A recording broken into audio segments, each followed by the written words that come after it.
Google Trend data shows the popularity of investing has increased substantially over the last 10 to 15 years since the global financial crisis of 2008. While this is really pleasing because it does mean people are now more aware of how to become financially free and to plan for their financial future, people are still out there chasing unrealistic gains, and there are lots of people getting it wrong. 2022 has been a dismal time for investors, so you'd be forgiven for taking it very cautiously in 2023. So today, I'm going to make your 2023 investing experience as positive as possible. Access to investing is now easier than ever, and you can do it all from a smartphone, which is a far cry from the days of old where you'd have to contact a broker and wait for things to be processed. It's now a simple click of a button and you're the proud owner of the next meme stock. The advent of fractional investing has also lowered that barrier of entry so that now literally anybody can get started. And really it's that easy, so why wouldn't you? Well, while depositing money and actually buying stocks may be fairly simplistic, the actual process is far more involved and can be incredibly confusing. Analysing companies, considering the economic outlook, projecting company earnings and company target prices, and all while trying to keep your emotions in check along the roller coaster that is the stock market. It's really not that simple. Sound like enough to scare you off? Please don't let it. If you follow these 5 simple tips that I'm going to give you today, this should help you to plot your journey throughout your own investing experience and hopefully help you generate generational wealth for your own financial future. Tip number 1 is, of course, to start investing as soon as possible if you haven't started already. When you consider that investing just £200 per month over the next 30 years at an annualised rate of return of just 7% would net you a pot of just shy of £250,000 off of just £72,000 invested, you really shouldn't leave it another year to get going. Like anything, it's easy to look into the future and say it will be easier to start then. Once you've got Christmas out of the way, you've just paid off that debt, or maybe when you've got a little bit more spare cash lying around, it would be so much easier to start. And that may be true, but keeping on prolonging it until you start is just going to make you a lot less likely to start. And it's going to reduce the only commodity that you can't earn more of, and that is time. Investing anything is better than nothing. Starting off with just £50 per month and then investing anything extra that you can afford to would be a great place to get going. And it means that you're going to be starting to instill those practices that you need to stay disciplined, consistent, and hopefully have a more prosperous future. Then as you progress through your career, maybe you get a promotion or maybe you start to make money from a side business, you can then look at increasing that monthly deposit to a place where you would feel more comfortable. When I first started investing, there were times when I couldn't afford to invest as much as I was hoping to. And there were some months where I invested 65, 75, maybe £90, which is a lot less than I was wanting to. But that meant that I was doing the process, it was all continuing to add up in the pot, the compounding effect had an opportunity to take hold, and it also spurred me on to start additional income streams to help maximise what I could afford to invest. Remember, you should only invest cash that you're not going to need for the next 10 years, so it is advisable to have a small emergency fund before you get going. While that is best practice, I'll be completely honest, I started without an emergency fund and whilst I was still a little bit into my student overdraft. Definitely not the best way to start, but the process of investing did make me consider my finances a lot more carefully, and it actually made me make some better financial decisions than I would have done previously. So don't leave it any longer. Start investing in 2023, and if you've got any spare cash lying around now after the Christmas shopping, why not start already? It will give you an extra month to compound, and it will mean you can go into 2023 having already laid the groundwork. Tip number 2 is to look for a broad market index fund or an investment vehicle that needs very little maintenance. Again, this will lower the level of complexity and make investing as simple as possible for you. I've done a lot of videos in this channel about different funds that could be applicable here, so I'll pop a few links in the comments below to potential products that you could invest in for this reason. Keeping fees low, however, is incredibly important, and Vanguard can't do you wrong here.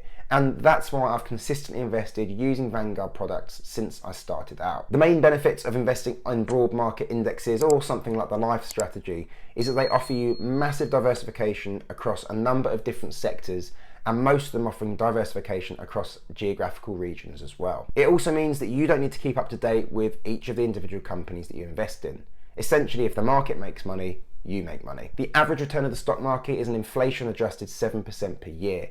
So whilst it won't make you double your money, it is a proven path to success. It also means that you're less likely to panic sell if one of the stocks in the market tanks. If the fund pulls back by 25, 30+% in a day, which is of course largely unheard of, you can guarantee individual stocks you may have invested your cash in would have done a hell of a lot worse. It is a fairly non-exciting way of investing, but for me and many other beginners out there, it is the best way to start. Warren Buffett even advocates this method of wealth creation, and if it's good enough for the big man, it's good enough for us. Tip number 3 is to pound cost or dollar cost average into each of your investments. With the stock market as volatile as it has been at the moment, this is one of the best proven ways to get your capital in. While a lump sum investment would be preferable at the very bottom of the market, let's be honest, that's never going to happen. Pound cost averaging is essentially buying into the same investment periodically over time, meaning that you'll get an average price across all of the different purchases that you've made. Even in a falling market, this can have its benefits because it means the average price you're paying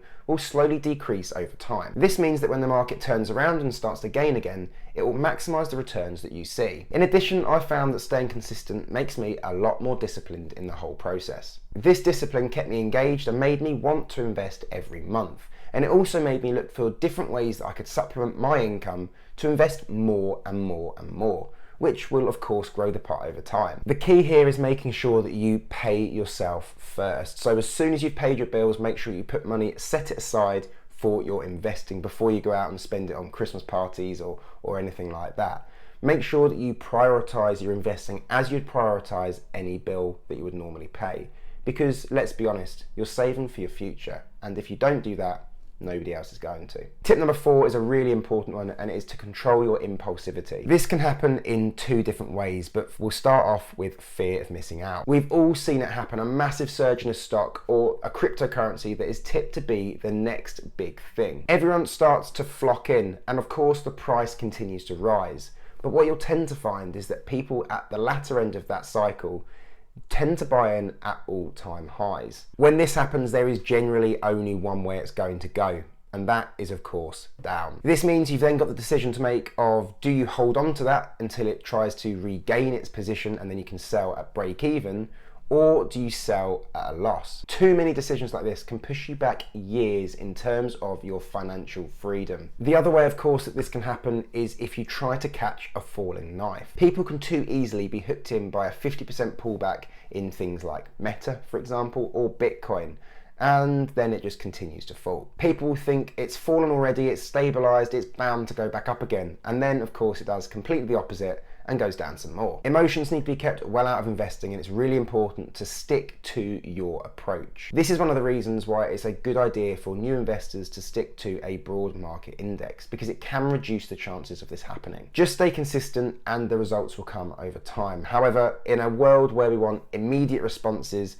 immediate results, and immediate 2x, 3xing our cash, that can be easier said than done. And finally, tip number 5 is not to sell when things go south. Like tip 4, it's about trying to remove emotion from the process as much as possible and trying to stay as objective as possible. Selling an ETF or a stock when it's dropped by 15% just locks in that loss, and it's not necessarily the right decision. You've got to think you've invested in this product for a reason, and unless something has fundamentally changed with that ETF or with that company, you've got to question, is selling the right decision, or is it a good opportunity to actually cash in and buy some more? If there was a 15% sale in your favourite clothing brand, you'd be laughing and you'd be all over it.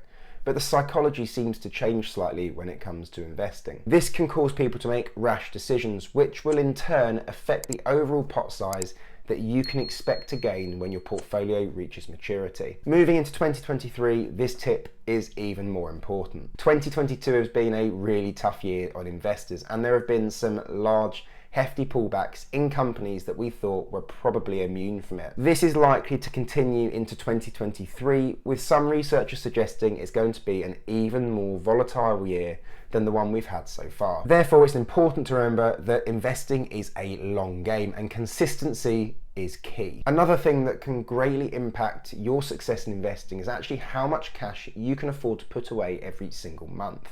Now, a way that I've managed to increase and maximise this is via a process called matched betting. That's made me well over £12,000 so far. So check out this video next if you want to know exactly how to do that. And with so many tax changes coming at the moment, ISAs are going to be so important in the year 2023. So that's why I think you need to check out this video next to make sure you don't pay any tax in 2023.